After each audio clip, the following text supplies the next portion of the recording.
반갑습니다. 차트프로입니다. 오늘은 거래량의 비밀 두 번째 시간입니다. 고점에서 거래가 터지는 그 이유가 뭔지, 또 우리는 어떻게 대응해야 되는지 알아볼 텐데, 그 전에 우리 거래량의 비밀 첫 번째 시간 잠깐 10초만 복습하고 넘어가겠습니다.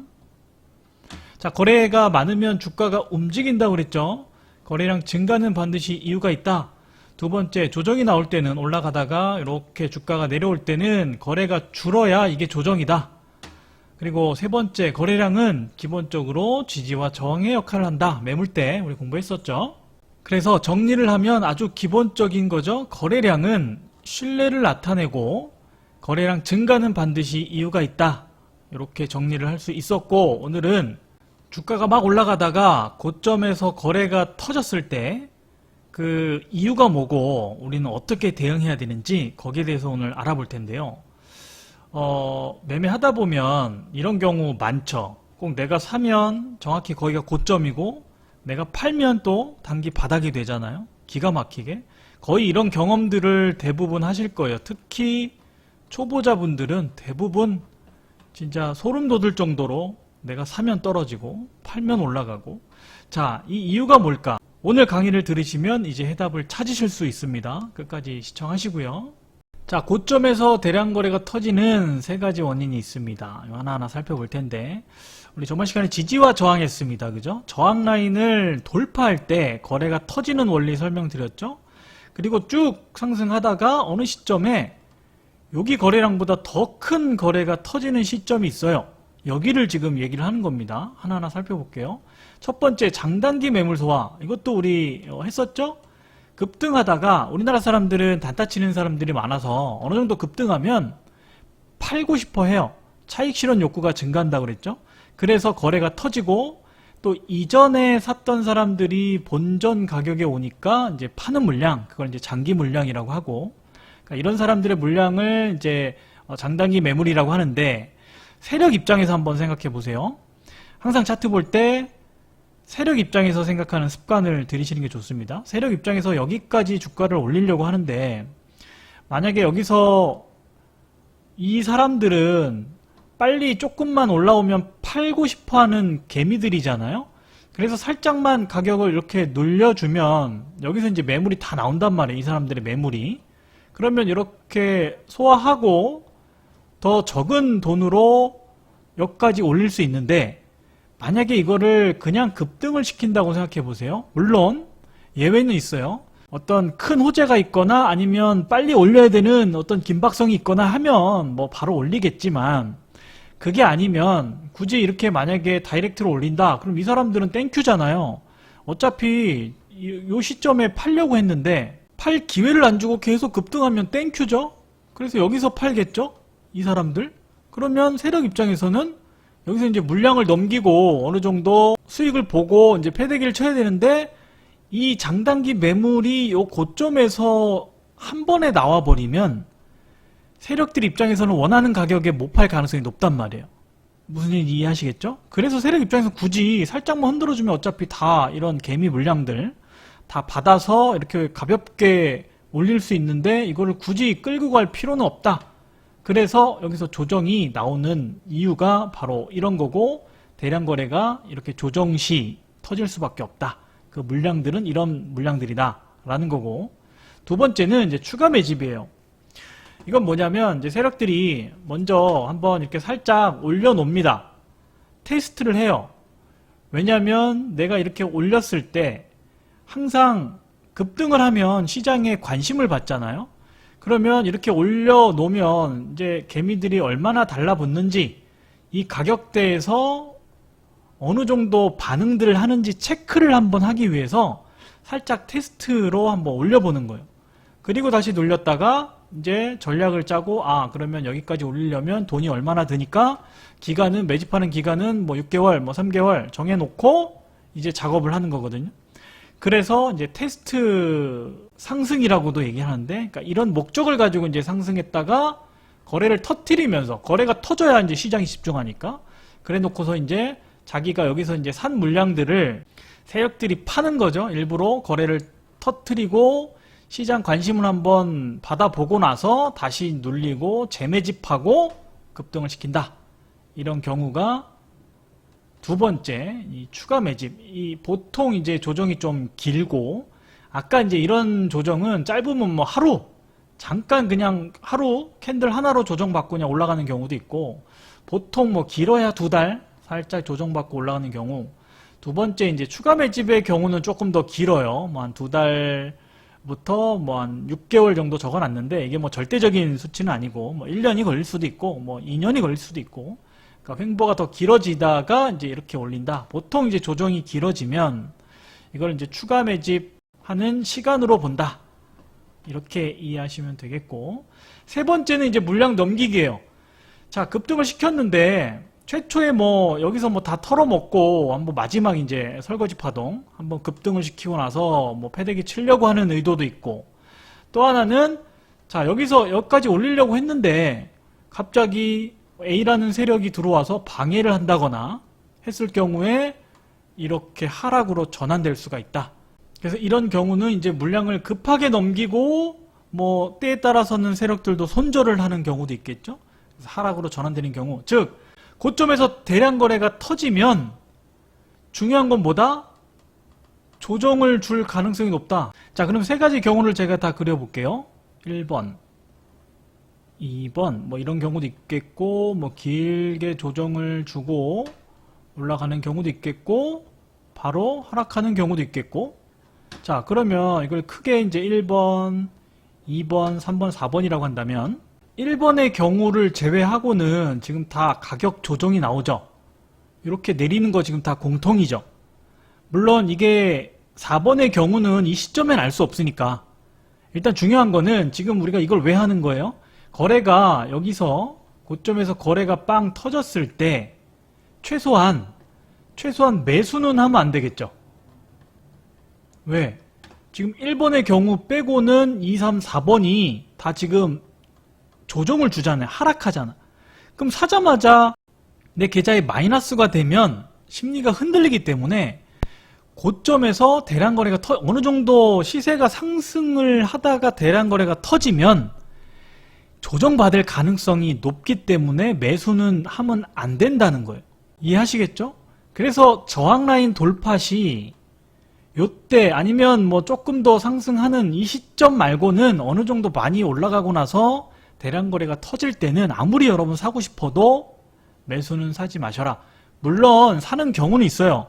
그런 경우는 이제 한 10번 중에 뭐 한두 번 있는데, 그것도 나중에 이제 한 상급자 가면 그때 할 거니까, 일단 초보자분들은 어느 정도 올라가다가 대량 거래가 터지면 절대 사면 안 되는구나, 이렇게 알고 계시는 게 좋습니다. 자, 그럼 밑에서 거래가 터지는 경우, 여기서 저항 라인을 돌파하면서 거래가 터지는 경우 한번 살짝 보고 넘어가겠습니다. 그러니까 이 패턴에서는 거래가 두 번 터지거든요. 여기서 한 번, 그리고 고점에서 한 번 터지잖아요. 밑에서 터지는 경우 한번 살짝 보고 넘어가겠습니다. 우리 뭐 저번에 다 봤었죠. 횡보하다가 저항 라인을 돌파할 때 거래가 터지죠. 자, 이때 대량 거래하고 이 고점에서 이 대량 거래는 이제 틀린 거예요. 그 다음에 이 경우도 마찬가지고 횡보하다가 대량 거래 터지죠. 이때는 이제 고점 부분이 아니기 때문에 이 상승의 어떤 시작을 알리는 그런 대량 거래다 라고 이해하시면 되고, 여기도 마찬가지고. 자, 그러면 이제 실제적으로 아까 1번의 경우 장단기 매물 소화의 차트를 한번 보겠습니다. 자, 최초의 시작 캔들, 우리 이제 기준봉 아직 안 했는데 이걸 이제 기준봉이라고 하는데, 그러니까 시작 캔들, 상승을 알리는 캔들을 이제 기준봉이라고 해요. 자, 거래가 터지죠. 최초에 항상 돌파 시 저항 라인을 돌파하면 거래가 터진다고 그랬죠. 그 터지는 원리는 이제 설명드렸고, 자, 요게 이제 시작 거래량이에요. 이거는 이제 출발하는 거래량이기 때문에 우리가 이제 긍정적으로 볼 수 있는데, 자, 어느 정도 한 5일 정도 눌렸다가 갑자기 상승하면서 이제 거래량 보세요. 여기 저항 돌파할 때보다 훨씬 큰 거래량이 터졌죠? 이러면서 음봉이 나왔는데, 장대봉. 그러면서 쭉 가격 조정을 갔습니다. 눌림목을 주다가 그 다음에 이제 급등해서 날아가는 모습. 이게 바로 이제 단기 조정, 단기 매물을 소화하고 바로 이제 올리는 패턴이라고 보시면 됩니다. 자, 보시면 거래 터진 캔들을 한번 찾아보면 이렇게 있죠. 자, 이렇게 거래가 터진 캔들이 있는데 얘네하고 얘네는 이제 저항 라인을 돌파하면서 거래가 터진 거예요. 돌파하면서 그죠? 거래가 터지죠? 돌파하면서 터졌기 때문에 고점이라고 할 수 없고 얘가 고점이라고 할 수 있습니다. 자, 이렇게 거래가 터지면 못 가고 조정을 받죠? 그래서 신규 매수 이런 데서 매수하는 건 아니다 라고 말씀을 드렸습니다. 자, 이번엔 이제 추가 매집하는 패턴을 보면 자, 이렇게 상승하다가 이제 거래가 빠바방 터지죠? 터지고 나서 쭉 조정을 갔는데 아주 긴 시간 조정을 주다가 올라옵니다. 보통 이제 이런 경우는 이제 추가 매집을 하는 경우일 확률이 높아요. 그러니까 이 정도의 어떤 시간을 가지고 이런 패턴으로 올린다라는 거 확인하시고, 그 다음에 이제 물량 넘기는 패턴. 자, 거래가 터지죠? 이 캔들 공부할 때 했었죠? 이게 누가 이긴 거예요? 매도 세력이 압도적으로 이긴 거죠? 자, 그 이후에 이제 쭉 내리는데, 자, 이게 우리가 이 시점에서 이게 이렇게 하락 전환 될 거다라고 생각하면 여기서 그냥 무조건 다 팔면 되는데, 몰라요. 그러니까 이게 이거 좀 이상한데? 라고 느끼는 시점은 이제 요 정도가 된단 말이에요. 요 정도, 빨라요, 요 정도. 그러니까 여기서 우리가 절대 알 수 없어요. 알 수 있다고 하는 사람들은 여러분 거의 사기꾼이라고 보시면 됩니다. 자, 그래서 거래 터뜨리고 나서 그냥 계속 패대기 치는 모습. 자, 그 다음, 자, 요것도 물량 넘기는 모습이죠. 여기서 이제 쌍고점을 만들면서 물량을 여기서 이제 계속 이제 거래 터뜨리면서 털고 얘도 이제 쑥 패대기 치는 모습. 그래서 이제 손절 라인은 이제 여기는 무조건 손절을 해야 되거든요. 그래서 나중에 이제 뭐 손절 강의할 때 하겠지만 여기 손절 못하면은 이거 계속 갖고 있으면 이건 저도 못해요. 그 정도로 할 자리에서 손절은 해줘야 된다. 자, 그러면 이제 여러분 이렇게 질문하시는 분 계실 수 있어요. 아니, 고점에서 대량거래 기준이 뭡니까? 대량거래 기준이. 그래서 그 기준을 제가 설명을 드리려고 하는데, 자, A보다 거래가 B가 더 많아야 돼요. 여기서 거래보다 B가 더 많이 터져야 되고, A 이후에 거래가 줄었다가 증가해야 돼요. 뭐 하루라도 거래가 줄었다가 이렇게 증가를 해야 된다. 그리고 고가놀이 패턴 이후 거래 증가는 이제 고점 대량 거래, 이제껏 설명드린 부분에 해당이 안 된다. 이 얘기는 뭐냐면 지금처럼 이렇게 내리면 되는데 이런 경우가 있어요. 여기서 바로 안 내리고 이렇게 옆으로 그냥 횡보하거나 살짝 이렇게 우상향하는, 이것도 이제 조정이거든요. 그러니까 이런 경우는 여기서 이미 물량 소화를 하고, 방금 전에 봤던 패턴 물량 소화를 하고 바로 그냥 올리는 경우란 말이에요. 그러니까 이런 경우는 고점에서 대량 거래가 해당이 안 되는 거예요. 다시 한번 볼게요.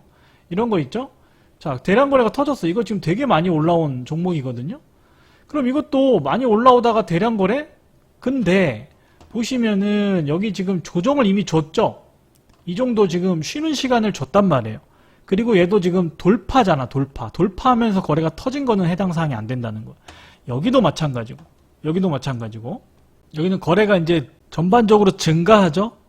그러니까 이렇게 들쑥날쑥하거나 전반적으로 증가하는 추세면은 이건 이제 대량 고점이라고 할 수 없는 거예요. 이것도 뭐 더 디테일하게는 나중에 다 할 테니까. 보시면 이게 이제 거래가 터지면서 돌파를 하죠? 저항 라인을 돌파하면서 이제 거래가 터지고, 거래가 주는 모습 보이죠? 거래가 줄다가 거래가 터진다. 그래서 요 조건만 기억을 좀 하셨으면 좋겠고. 자, 그럼 고점에서 대량 거래가 터질 때 우리는 어떻게 대응하면 됩니까? 아까 말씀드린 대로 매수는 자제를 하라고 말씀드렸죠.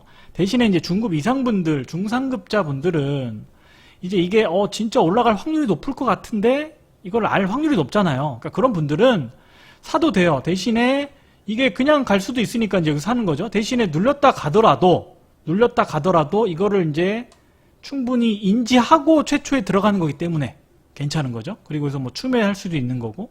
그러니까 그런 분들은 당연히 뭐 사도 괜찮고.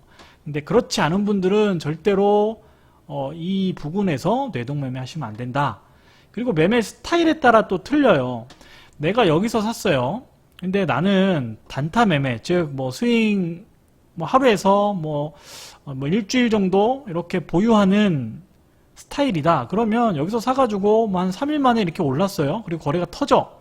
그러면 일단 나오는 게 좋죠. 그러니까 매매 스타일에 따라 틀려요. 또 어떤 분들은 그냥 장기 투자인데 그러면 이게 뭐 눌려도 장기 투자니까. 그죠? 이런 분들은 여기서 안 팔아도 되겠죠? 그러니까 이런 매매 스타일에 따라서 이 고점에서 대량 거래가 터질 때 팔아야 되느냐, 홀딩을 해야 되느냐, 달라지는 거예요. 또 하나, 매수 단가에 따라 틀려요. 자, 여기서 산 사람하고 여기서 산 사람하고는 완전히 틀려요. 즉, 여기서 산 사람들은 손절, 여기 확실히 손절 라인이 정해졌죠. 여기 깨지면 이제 급락할 수 있잖아요. 그리고 이미 많이 올랐고, 그러면 이 사람들은 리스크는 이제 작아요. 어차피. 그리고 여기서 이제 이 정도 올라왔을 때 뭐 일부 절반 정도 익절할 수도 있는 거고, 그러면 절반 정도 익절했다 그러면 이게 급락하더라도 손절을 시켜도 이익이잖아요. 그러니까 이런 사람들은 진짜 아무리 흔들어도 버텨볼 수 있단 말이에요. 단가가 깡패니까.